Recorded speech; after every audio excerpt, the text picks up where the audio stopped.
Schrupp to bat, as they say. Hi, folks. I'm Bob Schrupp, physical therapist. Brad Heineck, physical therapist. Together, we are the most famous physical therapists on the internet. In our opinion, of course, Bob. This one simple life change could heal your back or neck pain. One simple change. That's quite a statement, isn't it? You got my attention, All Bob. right. Well, we're going to go over it. But right now, if you are new to our channel, please take a second to subscribe to us. We provide videos on stay healthy, fit, pain-free, and we upload every day. We'll put a smile on your face. See that? Oh, yeah. Oh. Also, if you get a chance, please go over to the Facebook and like us, Bob and Brad, because Bob and Brad will send positive vibes your way if you send a like our way. All right. In my practice, I think you will agree with this, Brad, that the #1 cause of neck and back pain, I would say, in people is poor posture, especially from prolonged sitting. Right. We're a sitting society. We go from our, in the morning, you get up on the edge of the bed, but you go to your car, Yep. and then you go to work, and a lot of us are sitting at work, and then we get home, and we sit on the couch, or we sit at our computers. Right. So it's all that poor posture, and that leads to neck pain and back pain. Right. And don't forget the cell phone. That's right. The smartphone are very promotion for this. So we're going to show you first, before we give you the solution, we got to keep you hanging a little bit. We're going to show you why the posture, bad posture from sitting increases your neck and back pain. We'll for sure first show the neck, right, Brad? Right. We got Wilson. Yeah, this is Wilson. He's got a smile on his face, but actually he's going to have a frown on his face because his neck's going to be hurting. Right. So the average head is what, 10 to 12 pounds, Brad, would you say? Somewhere in there. Sure. Mine's a little heavier because it's more dense. And mine's light because it's full of air. So we're going to go ahead and with Wilson here, what we're going to do is we're going to show you how much stress there is on your neck when you have poor posture, leaning forward. So if your head is tilted forward, down, looking at your smartphone or at the computer, at the TV, whatever, there's a lot of muscle tension and force on the spine, the cervical spine, holding that weight so it doesn't fall down like this. Yeah, so we demonstrate if you keep your head in good posture, straight up above, it doesn't take much muscle power for me to hold this. Right. But as soon as I go ahead 10 degrees, 1 inch, that's 10 more pounds of pressure on my neck. Sure. 2 inches, 20 more pounds. 3 inches, 30 more pounds. And now I can start to feel it on my forearms. Right. His forearms represent the muscles of your neck.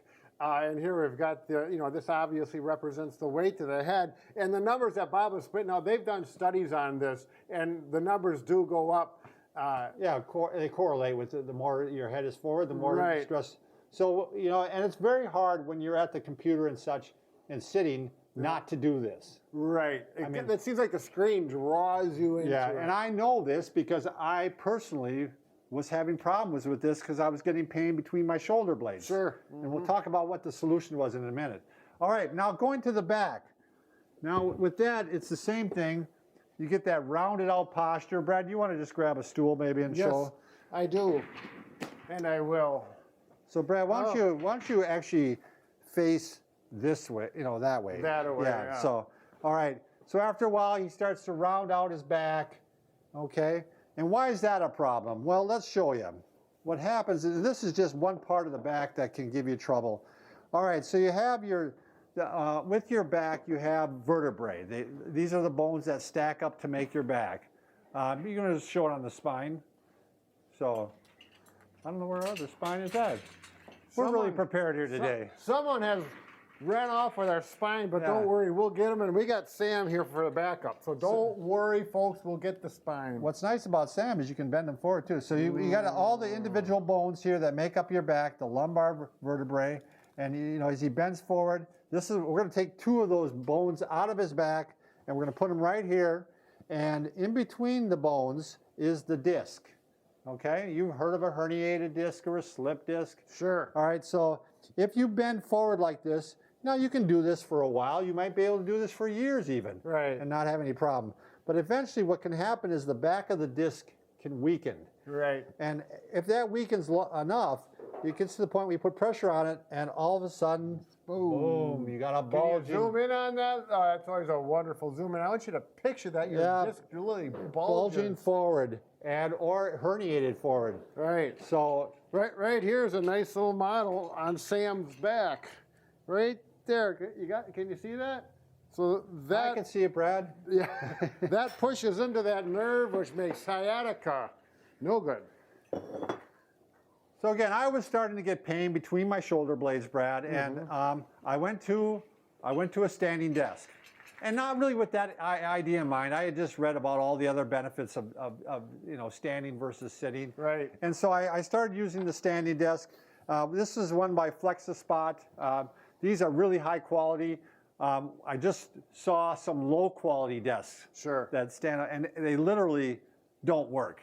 So in other words, the mechanism that allows it to go up and down is not very stable. It's out here, so you can't push it down. Yeah. And this one's one hand, and you can just push down. It's just, I've been using mine now for months, and it just, look at how easy that comes up. Yeah. These are what I would call commercial or industrial duty. Yeah, these are fantastic. So anyway, I started using it, and instead of drifting into this, I stand at it. I keep in really good posture. Yep. Now I do sit down sometimes. Sure. Before I was standing all the time. Now I've gotten to sit for a while, but it's only enough that it doesn't give me the pain. Right. And once that pain gets in there, it doesn't want to go away. Yeah. Did you ever get that like there's ants crawling around right on your neck? Oh yeah. That's what I get. And I've had a number of patients give me the same symptoms. Yeah, it's a sensory thing. But so anyway, we got actually a discount for you below if you use our link. It's 5% off, not a lot, and these are pricey. I mean, as an alternative, you could go up. When I hurt my back one time when I was younger, I just went up to a countertop and I used to do my notes. Yep. So you can do, you could set up at a countertop if you don't have the money to do something like this. Or I think there's even on Pinterest or something, they have people that actually made their own desks. Oh yeah, you certainly could. You could be a little creative and build up a workstation that's up high enough. So the other problems with, I'm just going to go over some of the other problems with prolonged sitting. Sure. They found people that they have increased cholesterol, increased high blood pressure, increased incidence of diabetes, increased colon, breast, and endometrial cancer. These are bad things, Brad. These are not good things. Increased weight gain and increased cardiovascular disease. So that's what convinced me to start using this. Sure. But then I ended up getting the immediate advantage of it taking my pain away. Right, just postural changes because it promotes it. And well, again, it all fits together. It's just not something out of the blue. We've been seeing this for years in the clinic, and now people are coming up with answers. So anyway, take a look below if you're interested in a desk, and otherwise, thanks for watching.